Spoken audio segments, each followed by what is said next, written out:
la grandeza de Dios en la vida del hombre. Vamos a estar estudiando este salmo en 2 puntos.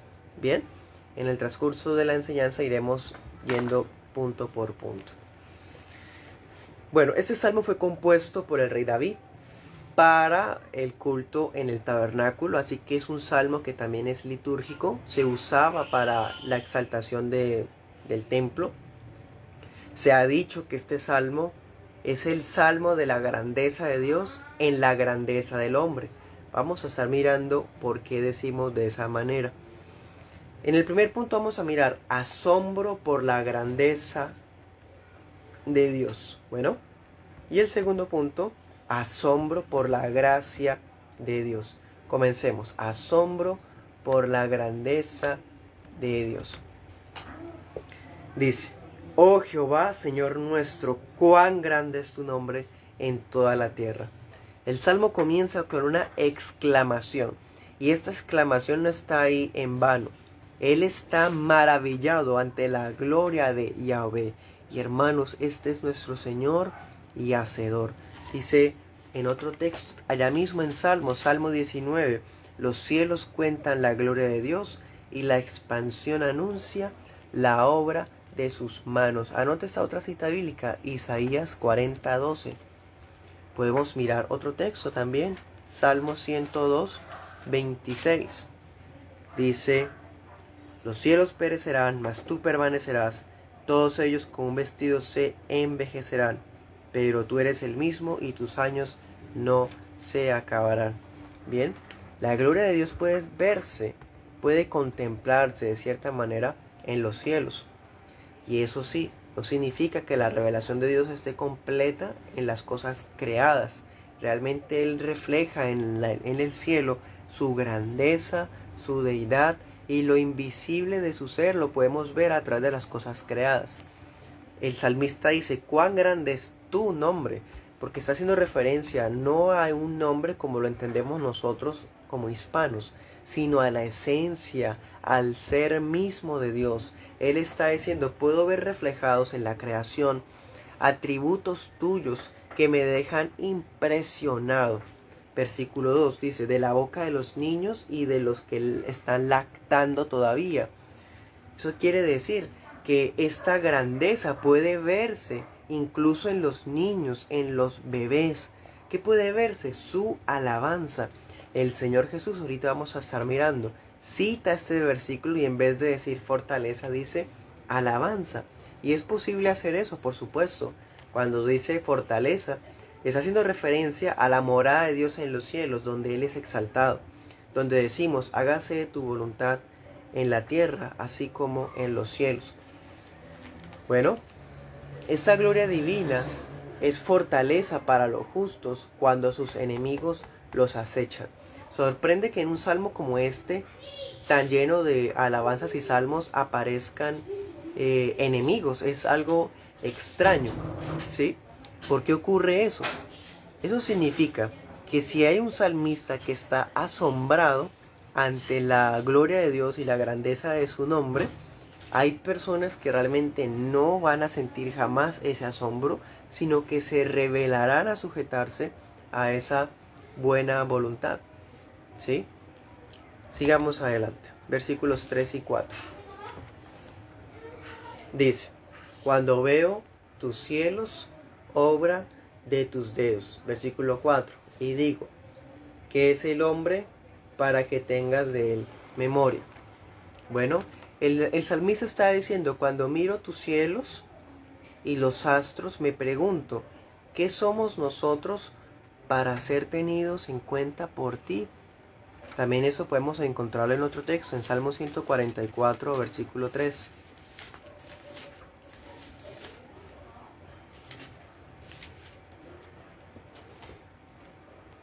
Dice: oh Jehová, ¿qué es el hombre para que lo conozcas?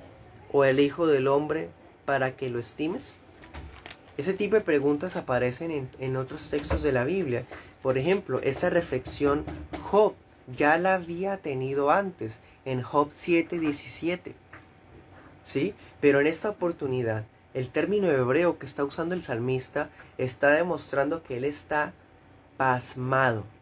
Podemos imaginárnoslo asomándose por el balcón de su casa, probablemente, o del palacio, si es el rey David, mirando el cielo nocturno.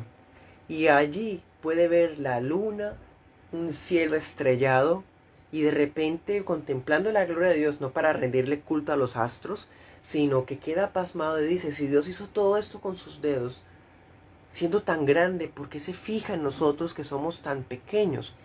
Él queda literalmente pasmado y hace una pregunta que es demasiado profunda. ¿Qué es el hombre? Es una pregunta profunda, es una pregunta de filosofía. ¿Qué es el hombre? Y a propósito, esa pregunta está ubicada, podemos decir, en todo el centro de este salmo. Esto es lo que hace que este salmo sea único, sea distinto de todos los demás. Ahora, tratemos de resolver este interrogante que tiene el salmista. ¿Qué es el hombre? Por lo pronto podemos decir que no es. Y él dice, versículo 5, lo has hecho poco menor que los ángeles. Versículo 6, lo hiciste señorear sobre obras de tus manos. Versículo 7, ovejas, bueyes, en fin, animales.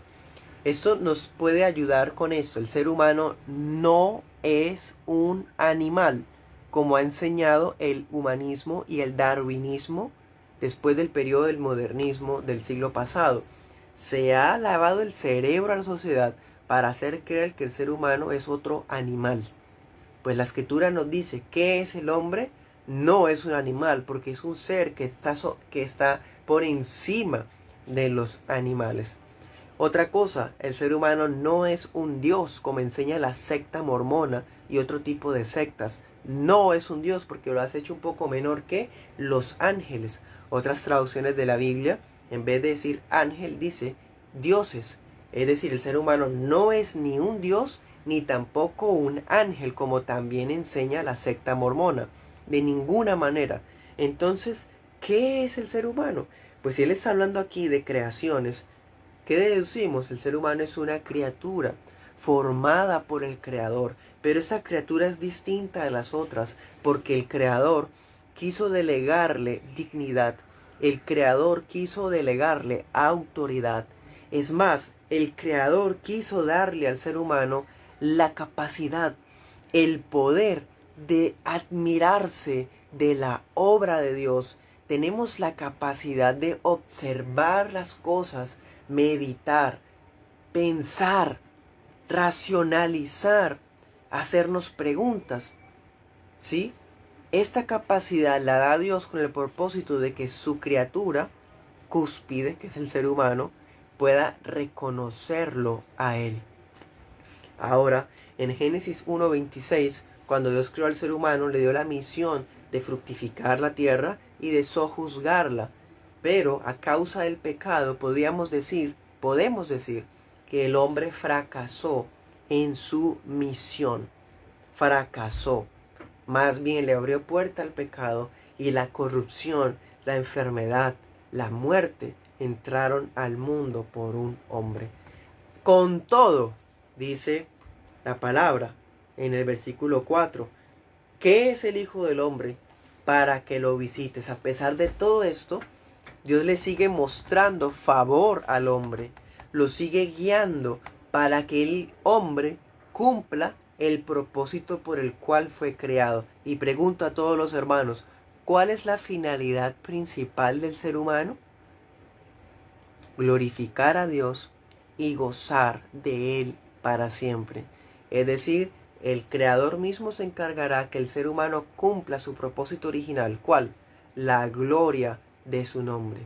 Bueno, cuando nosotros como personas consideramos estas cosas con una santa introspección, así como hizo el salmista, de ser capaz de contemplar el cielo, no para rendir idolatría a las criaturas o a la creación, sino para meditar en la grandeza de Dios, y miramos nuestra bajeza y nuestra pequeñez, nos guarda de ser rebeldes contra el Creador y nos guarda de ser arrogantes. Pues hermanos y amigos, sepan todos que lo que le da valor al ser humano es que Dios se ocupe de él.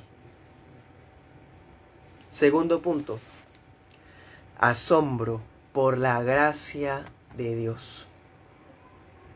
Ahora, después de notar el nombre excelso de Dios sobre todas las cosas, el salmista empieza a referirse a Dios de tú a tú, en segunda persona. Dice en el versículo 3, cuando veo tus cielos, ¿cierto? ¿Qué es el hombre?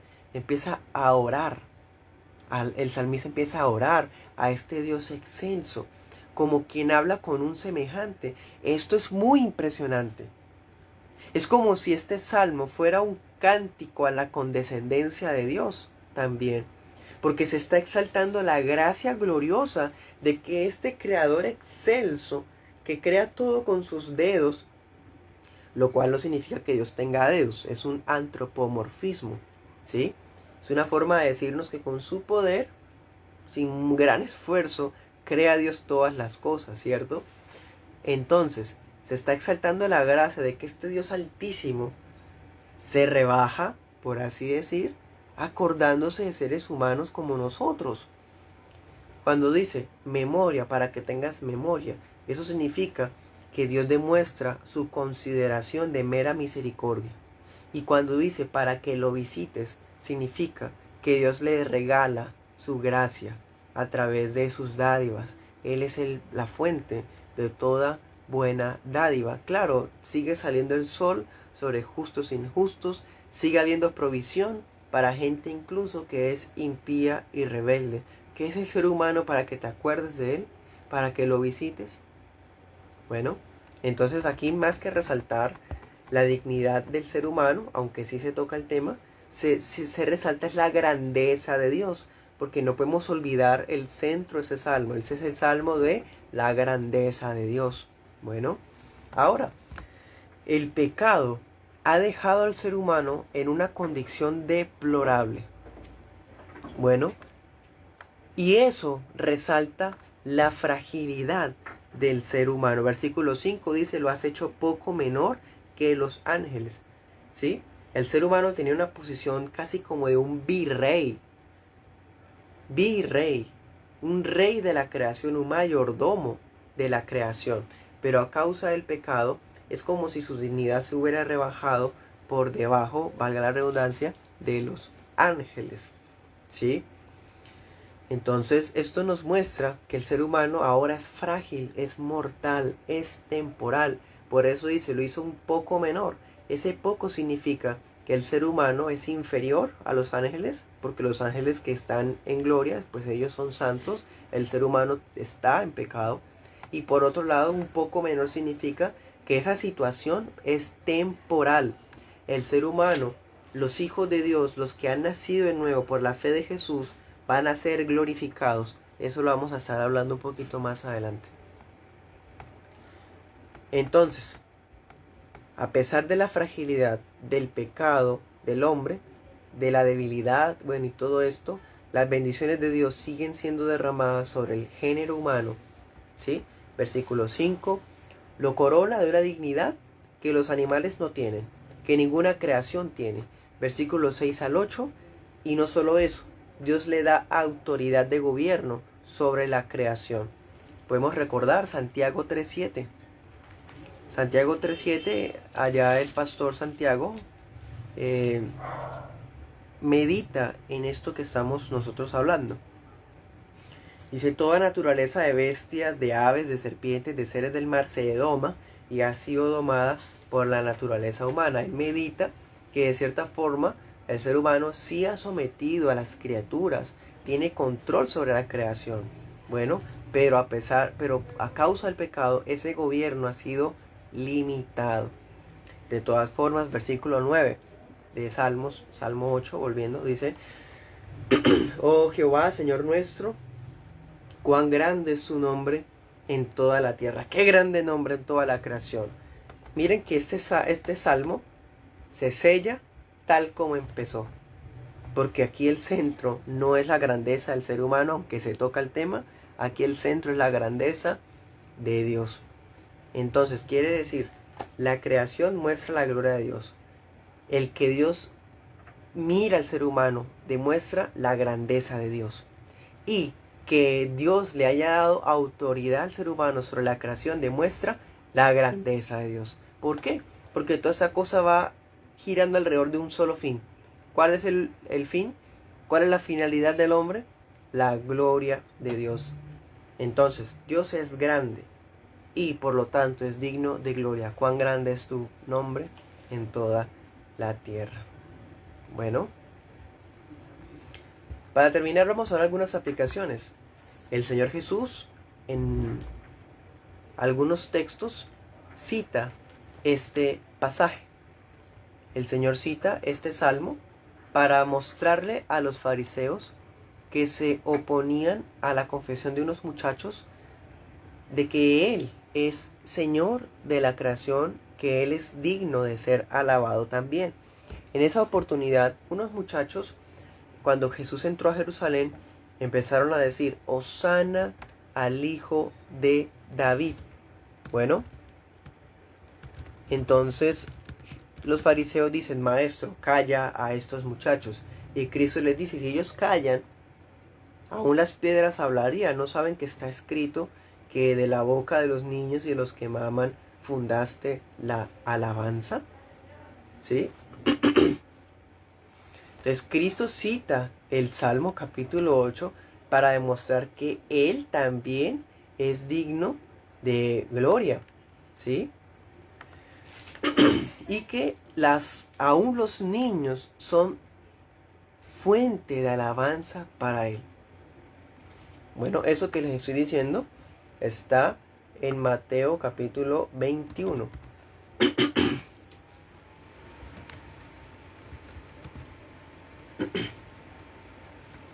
Mateo 21:15 dice: al ver las cosas maravillosas que hacía y que los muchachos lo aclamaban en el templo y decían: Hosana al Hijo de David, los principales sacerdotes y los escribas se indignaron y dijeron: ¿oyes lo que estos dicen? Jesús les dijo: lo oigo. ¿Acaso ustedes nunca leyeron: de la boca de los niños y de los que maman perfeccionaste la alabanza? Bueno, Mateo 21, 15 al 16. Por otro lado, este salmo también nos enseña que Dios Altísimo puede y usa a los que son como niños, porque ellos son los herederos del reino de Dios. Anote esta cita, Marcos 10, 14 al 15, que fue el texto que casualmente estudiamos este domingo en nuestra iglesia local y nuestra serie de Marcos. Dios se deleita y son herederos de su reino, son dueños del reino de Dios los que son como niños. Entonces cuando dice de la boca de los niños, también está haciendo referencia a todos los hijos de Dios, a todos los que son como niños, como Jesús enseñó en Marcos capítulo 10. Por otro lado, Mateo 11:25, vayamos a leer ese, Mateo 11:25, un texto muy maravilloso, Mateo 11:25,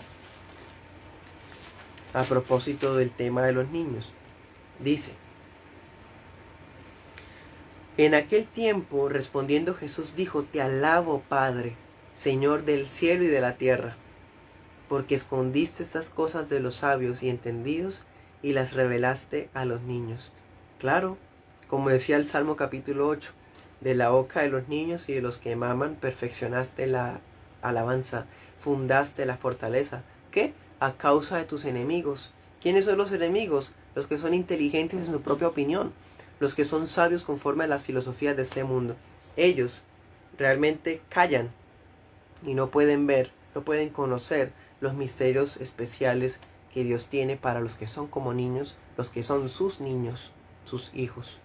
Bueno, eso nos recuerda otro pasaje en 1 Corintios 1:27. Un texto que ya pues hemos hecho referencia y que conocemos todos. Dice la palabra: lo necio del mundo escogió Dios para avergonzar a los sabios, y lo débil del mundo escogió Dios para avergonzar lo fuerte. Lo débil. ¿Qué es más débil que un niño? ¿Qué es más frágil que un bebé lactante?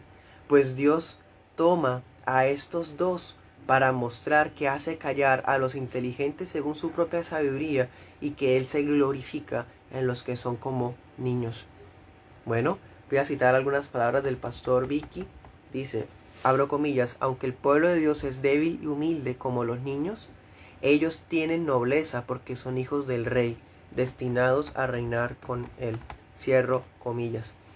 Pues hermanos y amigos, este salmo que nos ha mostrado la grandeza de Dios, nos va a sorprender aún más saber que ese Dios altísimo no solamente ha sido condescendiente con el hombre, creó los cielos y la tierra, le dio autoridad sobre la creación, sino que se encarnó como un hijo de hombre. Ese Dios altísimo, cuyo nombre está sobre toda creación, se hizo hombre. Hebreos 2:6. Hebreos 2:6 dice, uno testificó en cierto lugar diciendo, ¿qué es el hombre para que te acuerdes de él? ¿O el hijo del hombre para que lo visites? Tú lo hiciste un poco menor que los ángeles, lo coronaste de gloria y de honra, y lo pusiste sobre las obras de tus manos. Todas las cosas sujetaste debajo de sus pies, porque en cuanto le sujetó todas las cosas, nada dejó que no sea sujeto a él. Pero ahora no vemos todavía que todas las cosas le sean sujetas, pero vemos a aquel que fue hecho un poco menor que los ángeles, a Jesús, coronado de gloria y de honra por el padecimiento de la muerte, para que por la gracia de Dios gustara la muerte por todos, porque convenía que aquel por cuya causa son todas las cosas, y por el cual todas las cosas subsisten, habiendo de llevar a muchos hijos a la gloria, perfeccionara por aflicciones al autor de la salvación de ellos. ¿Ellos quiénes? Los hijos de Dios. En otras palabras, el Dios Altísimo se hizo hombre para identificarse con la debilidad de sus hijos, de los seres humanos escogidos. Cristo tuvo una condición de debilidad, una humillación también temporal cuando se hizo hombre, y los hijos de Dios un día seremos librados de nuestra miserable condición hacia un estado de gloria, porque a los que justificó, a estos, ¿cierto?, santificó, y a los que santificó, a esos va a glorificar, como nos enseña Romanos 8. Bueno, si el pecado afectó el dominio del hombre sobre la creación, este salmo entonces se cumple perfectamente en Jesucristo. Este salmo es un salmo que se cumple en la realeza de Cristo, aquel que se hizo hombre y que ahora ha recibido un nombre sobre todo nombre. Amén.